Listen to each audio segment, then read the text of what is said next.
What's up, Taiwan? I'm Eric Gao, and you're watching TaiwanPlus. Starting off with our top story, the Pingtung government says it will fine the owners of a factory that exploded there $75,000 for safety violations. At least 9 people were killed and over 100 injured by that blast. The government found the factory stored 30 times the allowed amount of flammable chemicals. Officials also say managers gave firefighters incomplete information about what was stored on site and failed to offer help to the fire commander.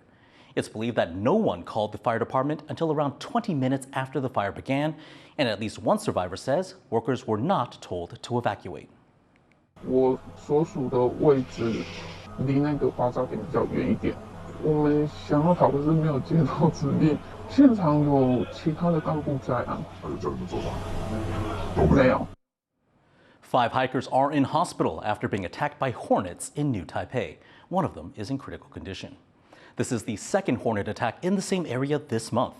2 people died and 9 were injured in a separate incident last week. Insect experts say Taiwan's 8 Hornet species are at their most active from September to November. 它如果只是警戒在你旁边绕来绕去，只是在观察你，那你也观察它就好了，你不要做出任何动作。好，你在这时候你如果跑，它可能你会吓到它，它反而就会叮你。Academics from Taiwan and China are holding a forum to discuss climate change and the transition to renewable energy.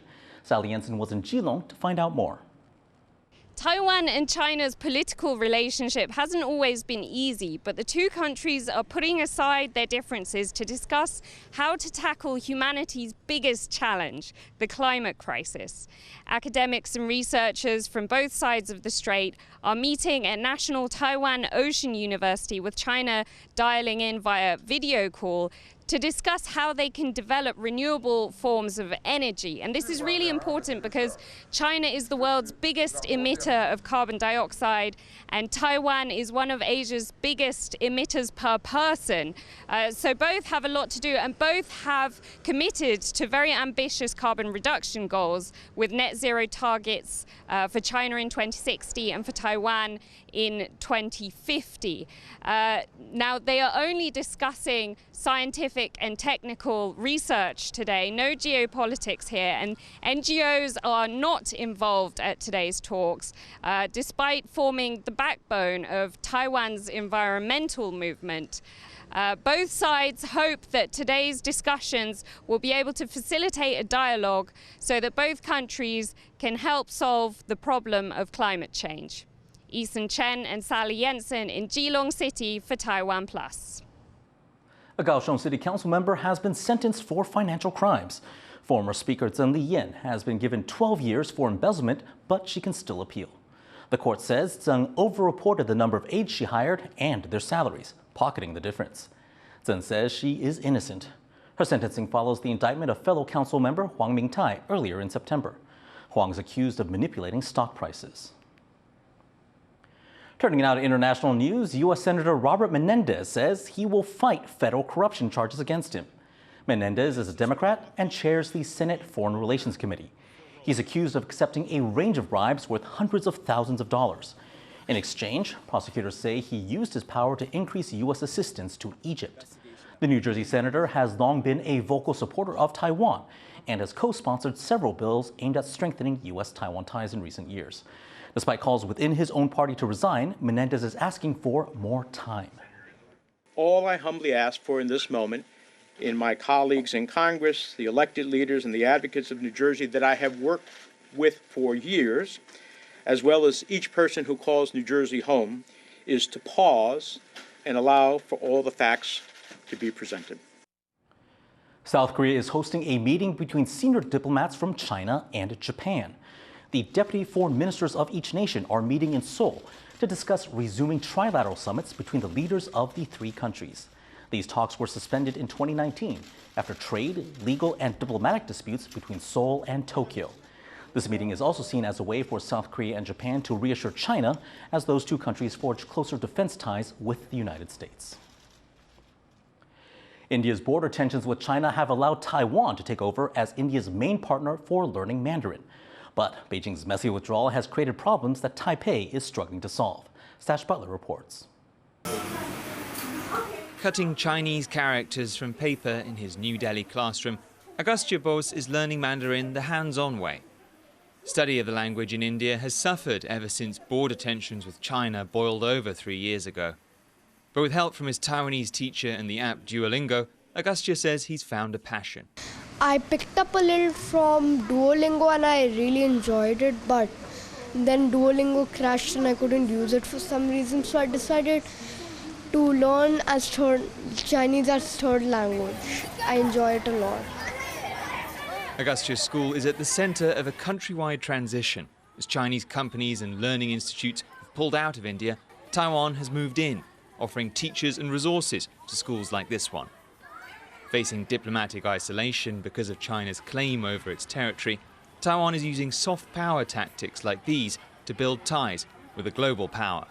About 65 students at Bluebell's School International learn Mandarin either through textbook or hands-on activities. They're one of only 2 schools in New Delhi to be taught by a native Mandarin speaker from Taiwan. Sounds good. That number does not include private teachers from Taiwan, like Nancy Xiao, who runs the Meiyu Chinese Language Center in the north of Delhi. China's withdrawal has allowed her to start using Taiwanese textbooks and offer Taiwan-certified tests. But with fewer companies in India looking for Mandarin ability, demand for her lessons has collapsed. Now it's like online, offline together will be like 50 or 60 students now. It's pretty less, like 3 times lesser than before the off-time, before the pandemic. At Bluebell's, students face a different challenge. India has dropped Mandarin from the secondary school national curriculum, meaning students here won't get a qualification when they graduate, a concern for Taiwanese firms which rely on locals fluent in Mandarin to do business. Without this in between, it's very hard for our people to come to India in large numbers. It's a sign of the mixed opportunities India's tensions with China have brought. Taiwan has seized the opening to fund Mandarin teaching and build cultural ties. But Beijing's withdrawal has disrupted learning for all students, both in public schools and private, and Taiwan faces a tough task putting together the pieces for its language and trade to thrive. Leon Lien, Siobhan Powell and Stash Butler in New Delhi for TaiwanPlus. Has Chinese tech giant Huawei really found a loophole around U.S. sanctions? That answer is still not entirely clear after the company released its latest product. Joyce Zeng explains why. A first look at a new line of smart products by Chinese tech giant Huawei. But arguably the most highly anticipated reveal was missing. The company's launch event drew millions of viewers online, but Huawei made no mention of its mysterious homegrown chip that the tech world has been buzzing about. Because this is a very quite sensitive topic, because Huawei is still facing, U.S. sanctions now. If they disclose too much technology details, it might bring in troubles for some Huawei partners in China. The chip in question is the one that appeared in Huawei's latest smartphone, the Mate 60 Pro, which was quietly launched last month. Reverse engineering analysis done by world-leading semiconductor researcher Tech Insights confirmed that the chip is the most advanced one it's documented that was made in China. All our findings confirmed almost all components used in Mate 60 Pro are designed and manufactured in China.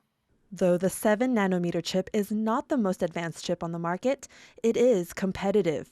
Some who've used the phone say the Chinese-made chip is capable of 5G speeds, a technological feat suggesting Huawei has somehow overcome U.S. sanctions that's aimed to cut Beijing off from advanced chip-making tools. 我感觉还是国产芯片比较好。国产的好，安全性。安全。华为被这个美国制裁了之后，这个就代表一个非常重要的意义，就是。即使再恶意的制裁，也无法影响人类的科技发展。 Washington has been vying for tech supremacy and has deemed advanced chips, the brains that power everything from consumer electronics to weapon systems, a matter of national security. That's why it has blacklisted Huawei and rolled out a host of restrictions via the country's CHIPS Act, all to keep Beijing's tech capabilities at bay, a strategy that may now need to be rethought. The effect of any sanctions so far will be limited now. Despite Huawei's comeback, analysts say this does not mean consumers in China will immediately switch over.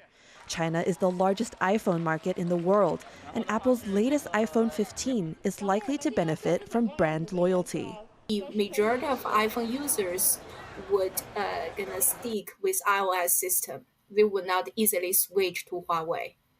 With Washington and Beijing's tech competition playing out in both policy and the market, the latest smartphones have added pressure to both sides to come up with their next move.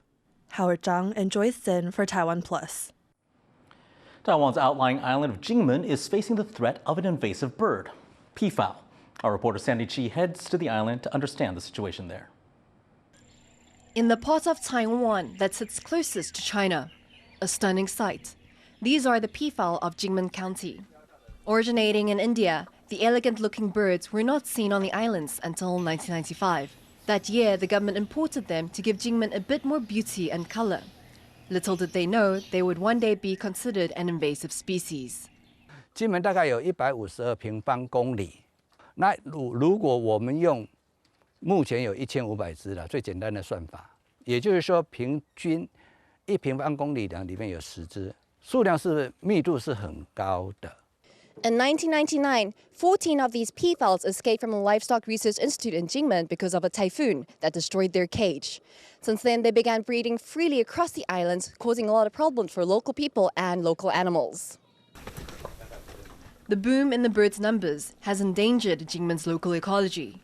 Peafowl are omnivores, so besides eating potatoes and other crops, they also feed on small birds, frogs, snakes, and lizards. And they're so fast and alert, even stray dogs and Burmese pythons can't catch them. The peafowl cause even more problems during their breeding season, which lasts from April to August each year. They make a lot of noise, which affects quality of life on the island, especially at night. 然后呢，孔雀如果在你家屋顶上，栖息地在你家的屋顶，它每一天叫的声音，像婴儿的吵闹的声音，那你怎么睡？ To resolve some of the issues caused by the birds, officials have been trying to control their population. The government has begun culling peafowl with the help of locals and a licensed hunter.